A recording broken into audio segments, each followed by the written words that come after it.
I'm Emma. And I'm Cath. And this is our very well thought through session. It's going to keep you awake all afternoon. So it's a bit of an exploration, really.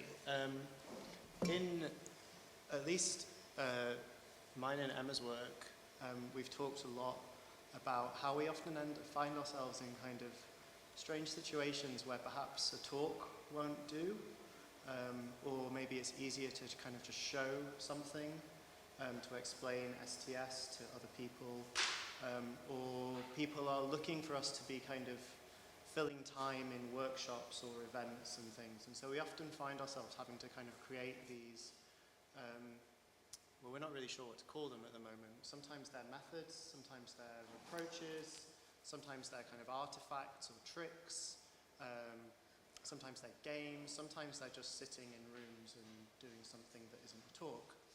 Emma and I have been talking about this and how we kind of generated all these different things and how they seem to be quite useful, and we use them over and over again in our own work in different contexts. But we often don't really share them with each other. And so we kind of find ourselves using the same things over and over again. And then we spoke to Cath, and Cath seems to think this is something she does as well. We'll find out if it really is the same thing. But, and so we thought maybe this would be a good opportunity to see if we're weird, or if this is something which is common to STS more broadly. So do we have these kind of little things that we kind of use on a kind of, not a daily basis, but a kind of reasonably frequent basis in the course of our research and teaching and kind of engagement work?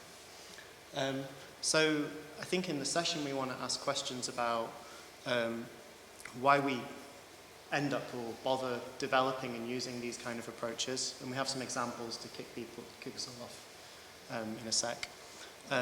We'd like to hear if other people have similar kinds of experiences and tricks and tools or toys or things like that.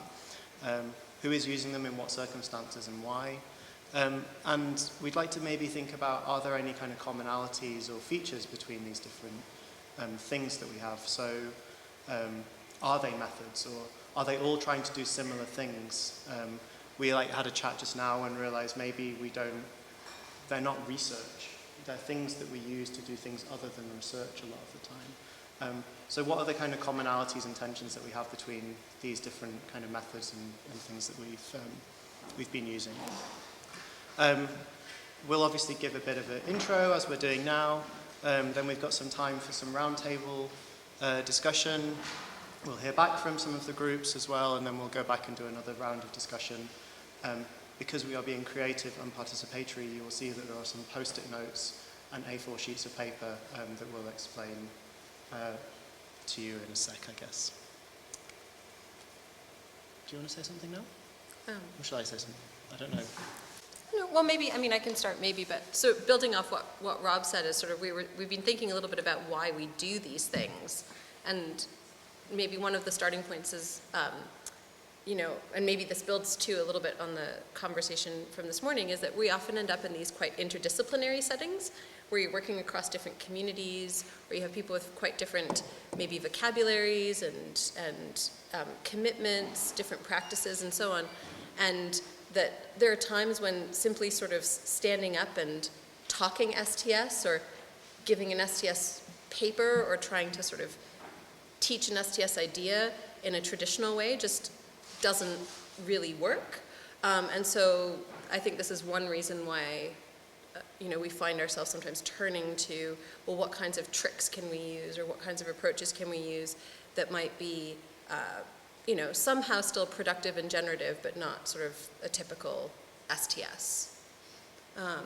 And that oftentimes, I think you'll see from the examples that we've sort of pulled together to start the conversation, that oftentimes it's really about allowing people to engage directly with possibly their own experiences, or to engage with doing something or making something that kind of allows them to explore ideas, and that might be kind of us trying to sort of convey ideas through that, but that we sort of find ourselves wanting to pull people in rather than sort of engage in a more one-way format. Yeah, so perhaps sort of building off of that, our last point on this slide here is around changing the balance of power between the people in a room, and that might be between researchers and research participants. It might be if you have different disciplinary collaborators working together, there's an existing hierarchy there that you want to upend, or in the classroom, indeed, it might be between teaching staff and students. So these kind of more creative methods, tools, approaches somehow allow a space to renegotiate that hierarchy or that relationship and sort of upend the balance a little bit. So I think that we've discussed that that's why we like to use them.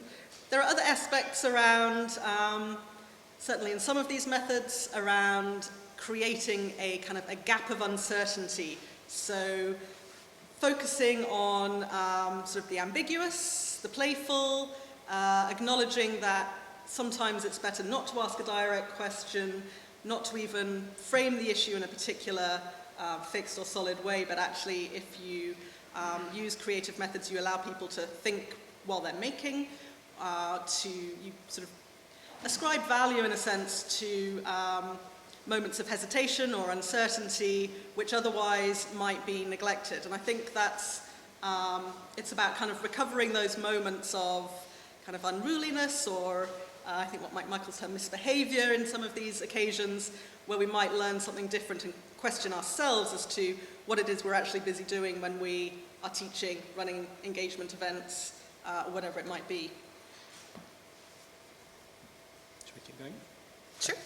All right, so we've got a set of examples here that we've tried to sort of pick a variety of things that maybe span different contexts. And so the example that I was going to talk about briefly is one that I use quite often in the classroom. So I usually based at Arizona State University where I have a joint appointment with the biomedical engineering department. So I do a lot of teaching of biomedical engineers, and I can have classrooms of 100, 120 students, or I can have smaller sessions with about 25. And so in those cases, often they're taking engineering courses, and so my job is not to teach them STS, they haven't signed up for an STS course, but how do you begin to sort of lay some of those foundations for thinking about that in the classroom. And so this one activity that I use quite a bit with my, I have used it a lot with my incoming sort of freshman students with classes of 100, is this card game developed by some colleagues at ASU. It's called Nano Around the World. So it's not biomedical engineering, but you could develop a version of it for other technologies as well. And it's really, it's sort of a very loosely structured card game where every participant gets a character card, and these characters have been, the research behind it was to sort of think about global demographics, to think about kind of average types of main kinds of occupations and also salary ranges and so on. And so these character cards are kind of representative of global, loosely representative of global sort of demographics. And then you also get handed 2 technology cards, and these are nanotechnologies that are under development or are on the market, and some of them are kind of being funded but haven't yet been developed. And your job is basically to work the room and secure the best possible future for your character with no other instructions, and so engineers often balk at that. But they figure, they get to meet each other and so on, and then they, you let them sort of spend 15 minutes seeing what other technologies are in the room, understanding, winning, and trying to then pitch to you why they've won the game. And, it leads to some very interesting conversations, but one of the realizations almost every time very quickly is that most of the technologies that we develop don't actually benefit most people in the world, right? And so it's sort of a foundational point that you can sort of get at, not by standing up and lecturing students about this, but just having them play this 15-minute card game where they have fun, they get to meet each other, but they also start to sort of realize the sort of dynamics around technology and sort of its global, or its very Western-centric funding and the kind of global ramifications of it. So it's something you can do. I think I've done it with 10 students, but also with 100, you just kind of multiply the number of cards that you have. And you can adapt it as well for different technologies. So it's just one example. So I'm going to talk a little bit about cultural probes, which you may be familiar with already as a sort of a method from human-centered design research. Originally sort of developed by Bill Gaver and colleagues in the 1990s as a way to try and reduce the sort of the distance between researchers and participants, to kind of inspire playful responses in people that would be an inspiration for design ideas. So probes they tend to be sort of produced by designers as aesthetically pleasing objects, tasks that encourage people to engage with an idea and give you sort of fragmentary insights into their worldview without nailing it down in a way which is sort of prescriptive or predictable. So it could be things like postcard writing, map making, sort of photo projects, that kind of thing. And the idea is that you ask people to do things which are playful, slightly absurd perhaps, things that invite sort of quirky responses that can then be used as inspiration. So I wanted to use these in, I wanted to see if you could use them in health-related public engagement. And my motivation for that was that in health research, as I've seen it, public engagement, public and patient involvement tends to be sort of a very reductive move based on the idea of a democratic deficit, whereby patients are often asked to comment on funding proposals or help design consent sheets based on, sometimes on their own sort of experiential knowledge, but often it's a fairly cut and dried, we the researchers present you the patient with some documents, you give us some comments which we may take into account, and then we can tick the box to say that we've done our involvement. And so I really wanted to sort of explode this type of public engagement in health research by using some more creative methods. So this, you can see on the slide here a little image of Critical Care Futures, which is a project that I've been working on for about 12 months. It's a collaboration between myself and a critical care consultant, Anne-Marie Doherty, and a team of designers based in Glasgow. And the idea was that we would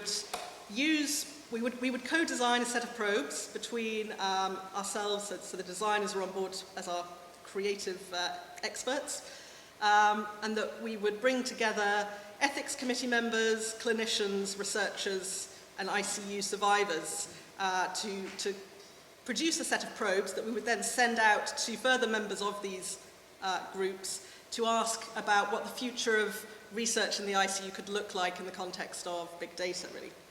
So there are issues here around sort of the shifting boundary between research and care and what consent might look like in the future. And I suppose the question was, how could we ask these different groups to imagine a future that was potentially entirely different from what exists already? And these probes were a way to try and do that. It took around, I mean, this was a funded project for 12 months, which is quite a big investment of time and money. I don't think it has to take that long, but because we co-designed the probes, it was quite an involved process. The actual time it took to ask people to complete them was about 2 weeks in the end, and then sort of a workshop to share insights which brought them together. We developed, I think there were about, how many were there? Seven different tasks that we asked people to do. We had a warm-up activity, which was, if the ICU was a famous character, who would they be? We had a ballot slip, which asked people to vote for their favourite candidate based on their position in regards to data sharing. A consent postcard where we asked people to design an image for a postcard as well as write on the back a letter to the future ICU. A photo activity which asked people to take photos of anything that would bring them comfort if they were in intensive care. Data Island, which gave people basically a piece of paper and said, draw an island with features which gives us an idea of how you think routine data should be managed, and annotate it. And that provided a lot of creative responses. We had libraries, observatories, farms, prisons, fortresses, all sorts of things coming out of that. And a guest book where we asked people to write a 5-star review and a 1-star review of a recent either real or imagined stay in the intensive care unit.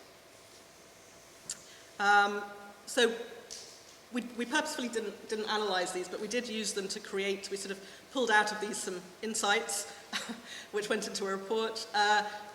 And we took some provocations. We turned some of the answers from these probe returns into provocations, which we got our designers to put onto mugs and pens, which ask things like, what really is informed consent? That's perhaps one of the more mundane ones, but we're sending these mugs and pens into intensive care units where we hope they will generate further conversations, which we won't be party to, but part of the aim of this was simply to get people talking. I have 2 examples that I'll go through quickly. The first one is Tarot.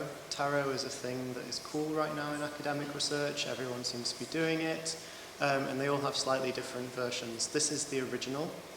It was created in 2015. But no, more seriously, it kind of came out of a piece of research that Lauren Withicum-Keeler at ASU did with one of her graduate classes on the future of the American dream. And so she, as part of the methods module that they had to do, they went around and they were interviewing people on the streets of Tempe about their visions for the American dream and American life at the time, which was obviously a particularly fraught period in American history. And so when I was at ASU, I kind of was talking to Lauren about this, and we thought, oh, well, maybe we could use this. She developed, I think, with nanoscience in mind. Maybe we could translate it to other kind of fields that we were working in. And at the time, we had to design a workshop called The End of Synthetic Biology with Jane, and we're looking for things to do. And so we tried to translate Lauren's American case into the kind of British symbio case. And one of the things that these are particularly good at is that when we start talking about futures of technologies, people often come up with tropes. So they talk about some kind of like speculative sci-fi fiction thing, or we get Jurassic Park stories, or Gattaca, or things like that. And the point of these tarot cards is to encourage people to tell stories that are maybe outside their comfort zone. So you're drawn very kind of spiritually towards particular cards, and you turn over several of them, and then you have to tell a story about a future, an optimistic future. We realize that if you ask people to say any future, they just tell dystopic ones, so you have to force them to say good futures. And none of these words that they'll turn over are originally anything to do with science and technology. They're semi-detached houses in the UK, a living wage, abundant food supplies. They're very kind of normal things that we might think of as being part of a good life. And then you turn over a disruptor card, which could be a technology, but could also be some kind of other event. So here we have ecological collapse. And then I encourage people to then continue to tell an optimistic story with this. So these cards work really well as just a way of getting people to talk about the future in a kind of way that decenters technology. And obviously talking about the future is a way of saying things about your values today. So the thing about these cards is that they originally had kind of quite a specific purpose, but they've traveled quite a lot. And so we took them to this workshop and did this with synthetic biology. We've then taken them to a sustainable food event that I was part of and reworked them for that. And they've taken them into another classroom to do teaching with them around in CDT and chemical biology. And each time the kind of purpose of these things changes and the kind of conversations that kind of happen with them changes. So they seem to be kind of quite a flexible device to elicit conversation about emerging science and technology and values. And they scale kind of wildly, and they can take 2 seconds or they can take half an hour. The final thing that I want to just mention is everything that we've got so far is kind of this like card-based creative GUI thing. So just to kind of diversify a little bit, this is a kind of wild thing that happened partly by accident. So we were asked to work with a funding program on sustainable food and to create a marketplace, of kind of initiatives that might get people involved in the program to think about responsible research and innovation. And this was like a real side event to the actual thing that we were in the room for. We were supposed to be designing a workshop to work with the funders to think about developing a research agenda. So we just kind of threw random stuff at this event to kind of take up time. And one of the things that we came up with was this idea of just paired interviews and chaining interviews. So you would have people that kind of come and they would talk about some social dimensions associated with future of food, technologies, and then they would ask a question to the next person in the room. So you have kind of a question appearing to you from someone else in the audience that you don't know. And it just creates a kind of strange dynamic and a kind of ongoing dialogue in a way that maybe kind of disrupts the way that people normally talk about these kind of things. So that's all fine. The thing that happened here was that we went to this event and we had nowhere to do this interview apart from in a lecture theatre. So we created a surprise room and we didn't tell anybody what it was. We just said that when you go through the door, there'll be a surprise waiting for you. And this queue developed. It took a very long time to get through it. And the surprise was, some of you may remember Toko. You can see sitting there. So my friend and researcher, collaborator, was Toko sitting in a chair ready to interview you. And this just was, I think it just kind of drew attention to the kind of sporadicness or kind of spontaneity of the things that we had, the kind of working with the space we had available to us, and the kind of conversations that kind of can come out of that when you kind of work with these kind of more unexpected things. It's also not a card game.